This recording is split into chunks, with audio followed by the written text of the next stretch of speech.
We will react to the Nick Chubb injury and give you some advanced stats on a couple of players in the Chiefs-Washington game and more right now on Fantasy Football Today in 5. What's up, everybody? Welcome to the show. Adam Azer and Jacob Gibbs here. Jacob is the master of advanced stats. So Nick Chubb out this week. Obviously, Kareem Hunt is a must start, but how good could it be? I'm really excited for it. If Cleveland, really in any game script, I think it's going to be good, but Arizona has really struggled tackling this year. They've been one of the, least disciplined teams. They're the third worst tackling team on the year. And so, I was really excited for Nick Chubb because, of course, he's one of the best tackle breakers in the NFL. He's second in the NFL in broken tackle rate over the last 2 years. You know who's been even better since Nick Chubb has been in the league? Kareem Hunt. He has the best broken tackle rate since Nick Chubb got in the league. And that's kind of random sample sizing, but yeah, better than Austin Eckler, better than Chubb, better than anybody. So great matchup for him. Definitely start Kareem Hunt. All right, so who do you want to talk about? You want to talk about Rondale Moore? You want to stick with this game?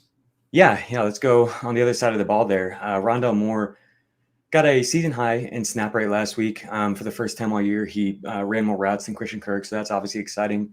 And I think the matchup here against Cleveland is exciting as well. The Browns play a ton of zone defense, which Kyler Murray's been notably better against in his career. And Kyler Murray says ADOT has come way down against zone defense. And we've seen him target his perimeter receivers significantly less. DeAndre Hopkins, Christian Kirk, AJ Green, all those guys have seen their target per route run rate drop versus zone coverage. And this is, of course, a really small sample size, but Rondale Moore has been targeted on 33% of his routes versus zone, which is the highest of any Cardinal.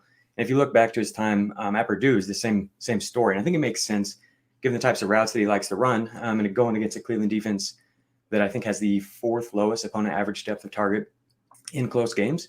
So I think it makes sense. It all sets up well, especially with Arizona missing some offensive linemen. It makes even more sense that he might have to kind of just dump it down to Edmonds and Rondale Moore pretty often in this spot. So combine that with, the extra snaps, the extra routes. It's a pretty exciting spot. Could be the Rondale breakout game. All right. Interesting DFS play for sure. So how about the Washington-Kansas City game? We're hoping for a high-scoring game. We're hoping for Terry McLaurin to play. How much would you like Taylor Heinicke if McLaurin is playing? I think Heinicke is somebody you could realistically get in your top 12, top 15 if Terry McLaurin's playing. I think he's somebody that I'm going to have a lot of exposure to in DFS.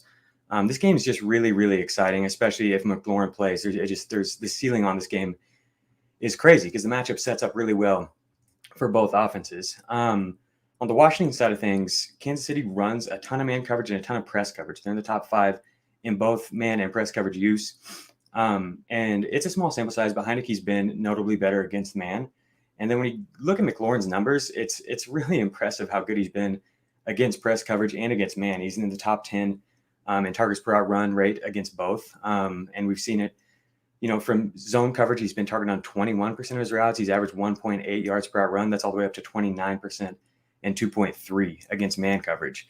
So if he's able to play, I really think he's going to have a monster game here. Kansas City hasn't been able to cover anyone. And the other thing is they just don't bring any pressure. And so that gives Heinicke time to, find McLaurin deep down the field against these cornerbacks that are pressing him. And they just don't really stand a chance being lined up on an island against Terry McLaurin for more than 2 or 3 seconds. They're just going to lose. So I'm really excited about McLaurin here. And I'm excited about Heinicke as well. If McLaurin were to sit, I think you could honestly look at Dyami Brown, who's also questionable, or you could look at DeAndre Carter, who had a lot of targets last week. And, Washington has perimeter. They have favored their perimeter receivers historically when facing man coverage. So I think they're both exciting. On the other side, what kind of game are we going to get from Patrick Mahomes? I mean, he's always great, but could this be one of his epic games? He is my current DFS starting quarterback. I only have one lineup so far. Yeah, I think it's a great place to start. Is Patrick Mahomes, Tyreek Hill. They're facing a Washington defense that blitzes a ton. I think they are 4th in blitz rate on the year. And that's just not a good idea against Patrick Mahomes. He's been significantly better when blitzed than when not blitzed. And when he has been blitzed, Tyreek has been his top target. His target per route run rate is up to 27%, which is above even Travis Kelce when blitzed.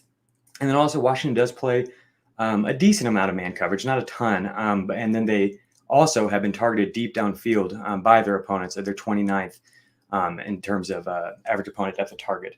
And so all this sets up pretty well for Tyreek Hill. And if it does result in some, quick, deep strikes to Tyreek and some scores quickly, that just gets the ball right back to Washington. And we've got the game stack going, it's perfect. Oh, yeah. So I'm really excited for both sides of the ball here. I think it could be a big Tyreek Hill game. And that is Jacob Gibbs on Fantasy Football Today in 5. Please follow him at JAGibbs_23 on Twitter. Check out all of his content on sportsline.com as well. And have yourself a great weekend and a happy week 6. And we'll talk to you tomorrow on FFT in 5.